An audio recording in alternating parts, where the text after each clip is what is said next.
Greetings and salutations, everybody out there. This is Chris Casafranca, and I'm here with my boy Big Wave Dave. What's up? The Cads in the house. That's right. Gonna have a reunion today for the Super Bowl. Try to do some social distancing, but more importantly, we want to give you guys some of our sports knowledge and talk about today's game. Some of us might be right, some of us might be wrong. We might agree, we might disagree. Super Bowl Sunday. So, having said that, Dave, what do you want to talk about first? Well, I think the biggest thing on the mind is Super Bowl Sunday, baby. We're getting ready for the big game today. We got Tom Brady, the GOAT. That's right. Versus Patrick Mahomes, the so-called GOAT in waiting. Chiefs. Okay. And you got the best record, the best offense, basically, in the Kansas City Chiefs against that stud defense of the Bucks, plus the 43-year-old Tom Brady. That'll be interesting, Dave. So, do you want to give your prediction first, or should I go first? I can go first, sure. Okay. I mean, obviously, everybody that knows me knows I'm a Brady guy. I've always been a Brady guy since his Michigan days, so I'm going with the Bucks. I think Tampa Bay, maybe probably like a 24-14, 24-17 kind of game, but Tampa Bay takes care of business. I think they keep Mahomes frustrated for most of the game, and I think a lot of people are going to be surprised when they see, what the Bucks defense is all about. Okay. Yeah, I agree with you about that Bucks defense. They're scary, especially with the limitations that we talked about on that KC offensive line. But Patrick Mahomes is really good, so I like the magic number 24, but I'm going to say KC 31 and the Bucks 24. Sorry, Tom Brady, I always bet against you for some reason, but it's because you're a Raider fan. It's okay. But this time I'm saving my money. I'm not putting any money against you. I'm just saying Patrick Mahomes is too good. Well, so you think that's going to be a Kansas City success then? Is going to be a Patrick Mahomes basically they go as he goes in this game, or? I think they're just such a well-oiled machine that even when they play bad, they still get about 30. Okay. So, but let's see what happens, May the best team win and just entertain us. Go Bucks, baby. Yeah, let's just be entertained. Same with the commercials, too. I hope the commercials are good. Okay, yeah, that's definitely an important part of the Super Bowl. Let's see here. So there's other sports to talk about. Obviously, I got my Laker jacket on. There's NBA. We've also got the NHL going on, which is not that big. College basketball. Let's go Lakers. Okay, got the Lakers. They're sitting at 18-6, so they win about 3 out of 4 every time. 750, just, very close to the Jazz, who are on fire. Maybe 12 out of 13, 13 out of 14. So what do you see happening in their next game, either against OKC or Memphis? I believe it's OKC. And then what do you see for the rest of the year in terms of their success and then the league's success? Well, I mean, I have to admit, you're probably been following them a lot closer than I have this season. I've kind of been distracted with the Buccaneers and their success and the Dodgers and what they're doing in their offseason because I am a big baseball guy. But I do know some Lakers stuff, and I like where the Lakers are at right now. I mean, right now, to me, when I look from the periphery on the outside, not as closely as you do, but I see LeBron and AD doing what they do. LeBron is LeBron. He's the best player in basketball. It's amazing how you have Brady, 43, and LeBron at, 37, 38, something like that, dominating the NBA. I think they keep it, but I think the biggest thing for the Lakers that's been off all season is interior defense, protecting the rim. Anthony Davis very good at that, but they don't want to rely on him the whole game to do that. So I think rim protection is big, and also if the Lakers continue to hit threes, they'll be fine. They seem to be hitting some pretty good outside shots and at a good rate so far this season. Let's see if they keep that up. But I think rim protection and outside shooting for the Lakers is their biggest Achilles heel. If they can't convert on those, they're going to have trouble. What about you? Okay. So for the rest of the league, I think Brooklyn can challenge the Lakers. The Clippers seem to be not as healthy as some of the other ones in the league, but they're also dangerous. The Lakers have a knack for playing to their opponent. I think we talked about a lot of great Laker teams. Sometimes they don't step up until, they have to face that really big game. So Lakers will take their opponents for granted for stretches, and that's why you see them lose to Detroit or blow a huge lead to the Warriors. Their interior defense was something they could lay their, rest their hats on and make sure that they just did that and they could carry that for the rest of their game. Now it seems to be their offensive diversity where a lot of guys can score. So I think for the Lakers to be successful this year, you're right, rim protection is important. And then also just, stay connected as a unit. AD getting 2 blocks a game. Hopefully you can come through in the clutch like last year because there's going to be some more offensive firepower. The last I looked at it, Lakers would get the Warriors in the first round, 2 versus 7, which I don't see that lasting long, the 2 seed. But right now the Warriors are the 7, Lakers are the 2. They'd get the Clippers in the second round, who are the 3 seed. And then, the Jazz, Nuggets, or whoever gets out. So it should be easier. But the road to the finals looks tough. Speaking of getting to the finals, but no, I'm sorry. Did you want to chime in about the Lakers? Yeah, the West is all. The West is tough. The West has always kind of been tough for a while in the NBA, and I think also with the Lakers, you talked about it. I think it's that on-off switch that Kobe and Shaq Lakers had as well, and I think LeBron and AD right now they're comfortable. They're the defending champs, and they're kind of just going through the motions. They step up for big games, and they kind of play down to their opponent's level when they play a team like the Pistons, you said, like that. I think come playoff time, they're going to turn it on again. I think they'll be fine. To me, I think it's Lakers, and I like the 76ers in the East only because look at all the moves they've made, and I think they have. Doc Rivers is okay. I think he can coach stars, which makes him good in Philly, and that's why I picked Philly. But it wouldn't surprise me if Milwaukee or Boston got there, but I think the Lakers will be just fine. Gasol has been a disappointment in his athleticism. He's showing his age, and Montrezl Harrell just hasn't been that beast that we thought he was so far, I think, on defense, but that can be, I still think, a work in progress with him, and I think we need more out of the Morris boy as well, so. All right, those are good points. Yeah, Gasol, I think, had higher expectations. Yeah. And then with the other factors that you mentioned, you want some people to do better. They're doing great. So 18-6 Definitely. is good. The Sixers, they're doing great. They're number 1 in their division. Morey has brought in some new, talent in there. So it could be the finals. I like Lakers, Brooklyn. I think you mentioned Lakers, Sixers. So we'll see what happens. There's other sports that are kind of taking a little break, but we're getting really close to pitchers and catchers reporting.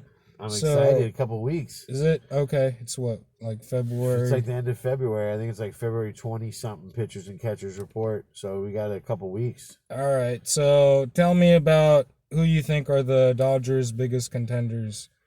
Well, we're sitting here at Balboa Park in San Diego, California. I used to live here. I love this area. By the way, shout out to my sand dog. But I segue that into the Dodgers' toughest opponents because the San Diego Padres have made a lot of great moves this offseason. They bolstered their pitching staff, Ian Snell and Yu Darvish, though everybody thought was this great Asian pitcher. We saw how he did in the World Series. Anyway, that's a different time, different story. But the Padres have great offense. They've got Machado. They've got Tatis Jr. They've got this Jerkson, whatever his name is, Profar that you guys just signed as well. So I think the Padres are going to be tough. Obviously, the Braves, again, are going to be right there. And I think the Cardinals getting Nolan Arenado puts them a step above everybody in the Central. I'm not sold on the Cubs. They're looking to rebuild. So I think the Dodgers and Padres are going to be your NL West or National League Championship game, basically, or series. It's going to be Dodgers-Padres. Padres, to me, are right there. I think that's why the Dodgers are doing what they're doing because they know the Padres are nipping at their heels. And good for the Padres. They deserve it. They've been a franchise that's been in the doldrums of baseball for a while. They've had some success in the past, but they can never really get over the hump. They have a new stadium now here in San Diego, and they have a rabid fan base. So I'm happy for the Padres, but they're still not there yet. I want to know, Chris, what you think of the Trevor Bauer signing that the Dodgers just made. Shout out to Hart High School, by the way, Trevor Bauer, as well as myself. And Chris here went there for 2 years before he transferred. But Hart High, we have close ties to Hart High, so I want to put a shout out to Hart High. That's right. Trevor Bauer, Hart High, also went to UCLA. So, he's going to be they're going to expect him to do really well. That's a lot of pressure, that huge contract, but I think he's embracing that. So it's not really that important if he goes out and gets 20 wins, because this starting rotation for the Dodgers is incredible. So if anything, that should help him, that he's going to pitch, I mean, each game is different, so hitters can really step up each game. He might have a little bit of struggles, but being in Dodger Stadium, that should be good for his brand. Like, that's a pitcher's ballpark. Where do you think he sits in the rotation right now? If you had to put, I mean, look at the Dodgers. He's a 2-starter. So yeah, you I'll put put Buehler him ahead of him? Yeah, I'll put Buehler, and then Bauer, Kershaw, Urias, and Wow, then... so Urias is your 4. Wow, that's yeah, crazy. I mean, Urias didn't get any respect last year. They treated him like he was a 6-starter, so I'll move him up to 4 this year. Wow, and then Price is your 5? David Price would be your number 5. Wow. Yeah, if he plays, I guess he deserves the He'll 5, play. and May and Gosselin still going to have to They'll battle still be for there. his There's spot. also, the Dodgers also have one of the top pitching prospects in the game. His name is Josiah Gray. Watch out for this kid. Apparently, he's the Dodgers are in love with this kid's arm, so he could be a guy we see as well. The Trevor Bauer deal, like I said, I love it. He's coming home, heart high, all that. 3 years, $102 million, 40 and 45 next year with player options. Hold on, Dave. I don't want to say, Trevor Bauer's big, but I want to go back to your first point. You kind of didn't let me make my Okay, point I'm about sorry. the You're Dodgers. right. I apologize. So the Go ahead. Dodgers played the Padres. They already played the Padres in the playoffs, right? Yes. First time in a long time. Correct.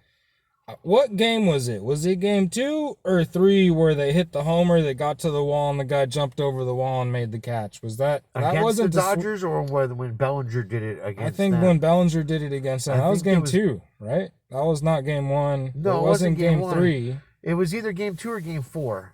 It was only a 3-game series, or they swept them in 3. Okay, so it was game 2. Okay, that was huge. Yeah, it was the biggest. Okay. Probably one of the So, biggest plays in the playoffs. The Padres were known for walk, single, bloop, blast. I mean, not a bloop and a blast. They would just draw people on base and then hit a big homer. That's exactly what happened. And Bellinger went over the wall and saved game 2 because the game was not going well. It was like Very true. 5-2 or 1. They brought in Jansen or something like that. Like, they just made this huge blunder. And then all of a sudden they load the bases or something, hit some ball to the track, and the guy jumps over the wall.